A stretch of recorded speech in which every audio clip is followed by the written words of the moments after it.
देश में तेजी से बढ़ते कोरोना मामलों ने केंद्र सरकार को चिंता में डाल दिया है। यही वजह है कि केंद्रीय स्वास्थ्य मंत्री मनसुख मांडविया ने कोरोना की गंभीरता को देखते हुए सभी राज्यों की बैठक बुलाई है। आज होने वाली इस बैठक में सभी राज्यों के स्वास्थ्य मंत्री हिस्सा लेंगे। माना जा रहा है कि बैठक में राज्यवार कोरोना की मौजूदा स्थिति और उसके इंतजामों की समीक्षा की जाएगी।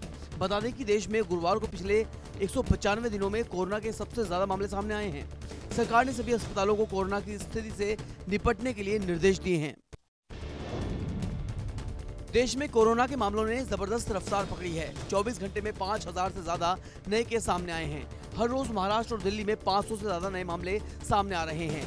दिल्ली में गुरुवार को कोरोना के 606 नए मामले सामने आए, जबकि महाराष्ट्र में 24 घंटे में 803 नए मामले सामने आए हैं, जिनमें से 216 सिर्फ मुंबई के हैं। महाराष्ट्र में कोरोना से 3 मरीजों की मौत हो गई है।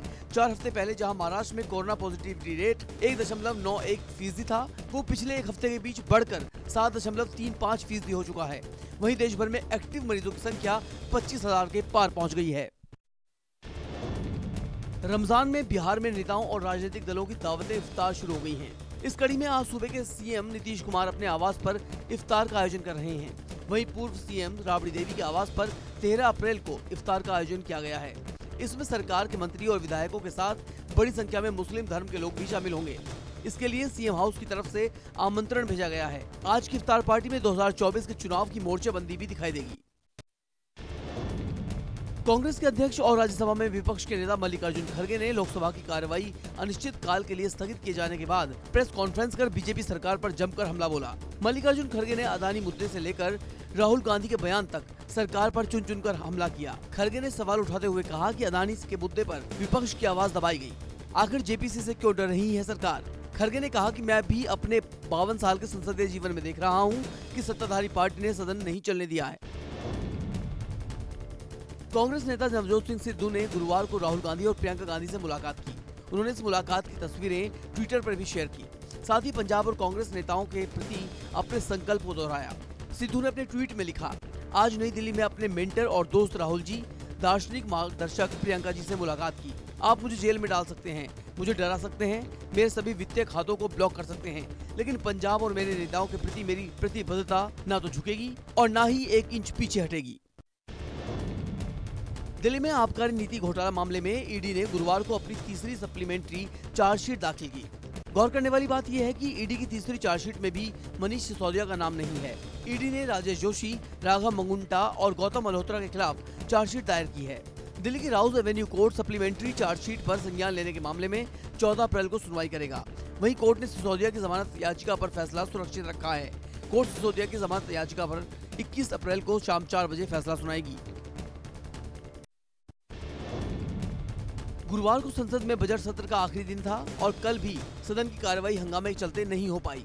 इसके साथ ही राज्यसभा और लोकसभा अगले सत्र तक के लिए स्थगित कर दी गई। संसद स्थगित होने के बाद कांग्रेस की अगुवाई में विपक्षी दलों ने विजय चौक पर तिरंगा मार्च किया। अदानी मुद्दे पर संयुक्त संसदीय समिति यानी जेपीसी की मांग को लेकर अड़ी कांग्रेस और 12 अन्य विपक्षी दलों ने विरोध जताने के लिए लोकसभा अध्यक्ष ओम बिरला की तरफ से रखी गई शाम की चाय की पार्टी का भी बहिष्कार कर दिया।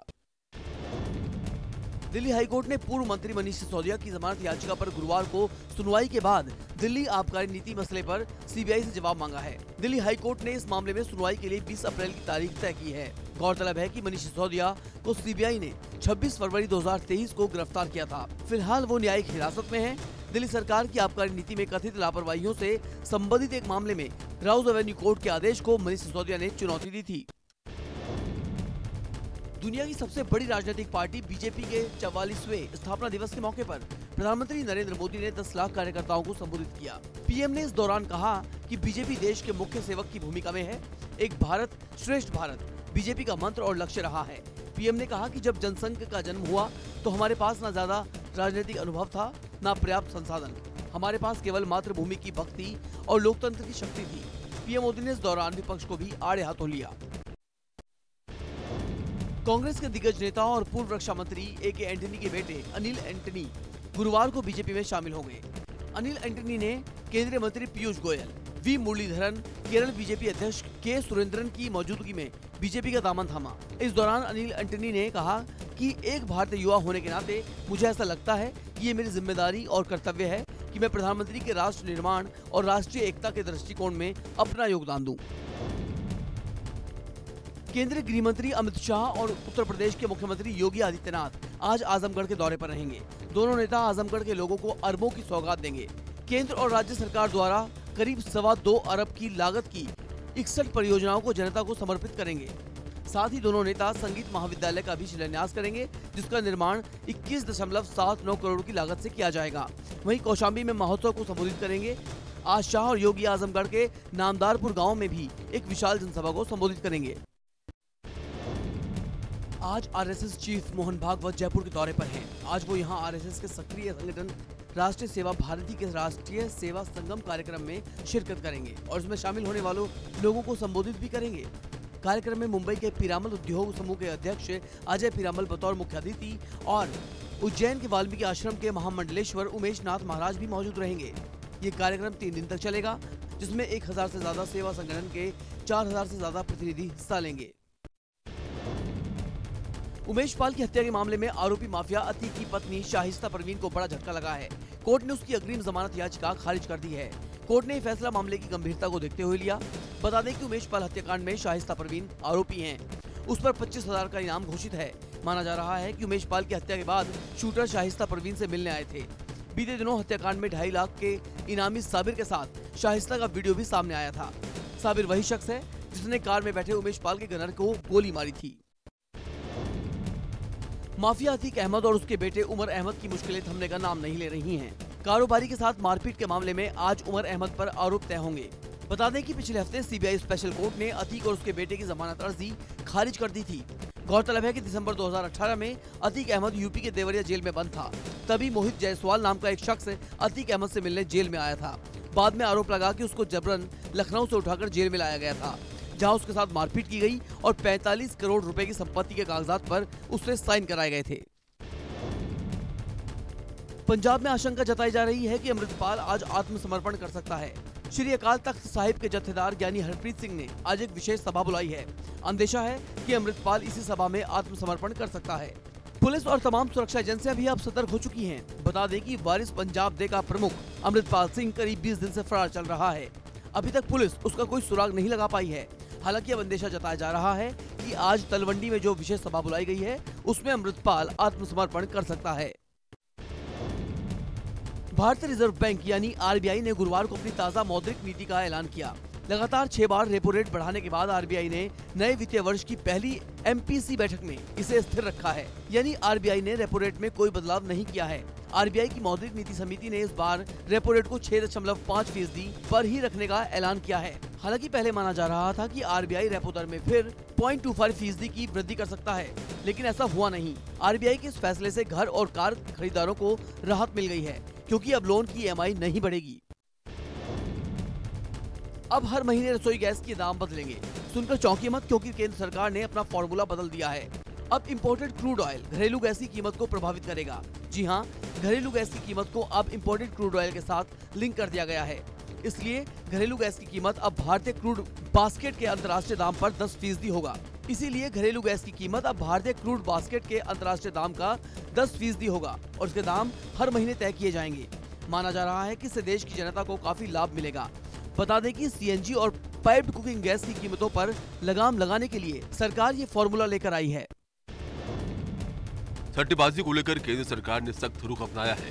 टीम बनाओ, इनाम पाओ, दाव लगाओ, किस्मत बदलो, इस तरह के लुभावने विज्ञापनों के जरिए दाव लगाकर पैसे कमाने का सपना दिखाने वाले ऑनलाइन गेम बंद किए जाएंगे।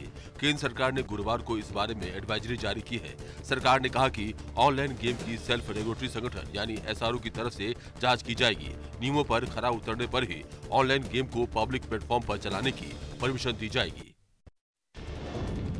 आम आदमी पार्टी कर्नाटक चुनाव से पहले राष्ट्रीय पार्टी बनेगी या नहीं, हाईकोर्ट ने इसको लेकर आदेश जारी किया है। चुनाव आयोग 13 अप्रैल तक इस पर फैसला ले। आपकी कर्नाटक हाईकोर्ट में एक याचिका दायर की थी, जिसमें आप चाहती है कि उसे अब राष्ट्रीय पार्टी का दर्जा दे दिया जाए। कोर्ट ने इस मामले में चुनाव आयोग को 13 अप्रैल तक का वक्त दिया है। गुजरात चुनाव के बाद आम आदमी पार्टी ने दावा किया था कि वो राष्ट्रीय पार्टी बन गई है, लेकिन अभी तक चुनाव आयोग की तरफ से ये दर्जा नहीं दिया गया है। पश्चिम बंगाल के सिलीगुड़ी में एक केमिकल फैक्ट्री में आग लगने की घटना सामने आई है। बताया जा रहा है कि सिलीगुड़ी के भोलानाथ पारा इलाके में एक केमिकल फैक्ट्री में भीषण आग लग गई। वहीं आग से निकलने वाले धुएं का गुब्बार आसमान की ओर उड़ता हुआ दिखाई दे रहा था। हालांकि आग लगने की सूचना दमकल विभाग को दे दी गई, जिसके बाद दमकल की 6 गाड़ियां मौके पर पहुंच गई, फिर आग बुझाने का काम शुरू किया।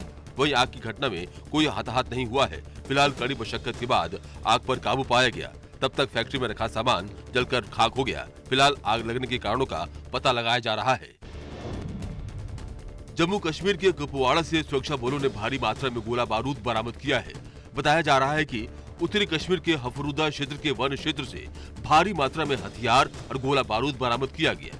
सुरक्षा बलों ने गुप्त सूचना के बाद हफरुदा क्षेत्र के वन क्षेत्र में तलाशी अभियान शुरू किया, जिसके बाद सुरक्षा बलों ने आरपीजी के 5 राउंड, आरपीजी के 9 बूस्टर ट्यूब और 10 यूबीजीएल ग्रेनेड बरामद किया। फिलहाल इस पूरे इलाके में सुरक्षा बलों का सर्च ऑपरेशन जारी है।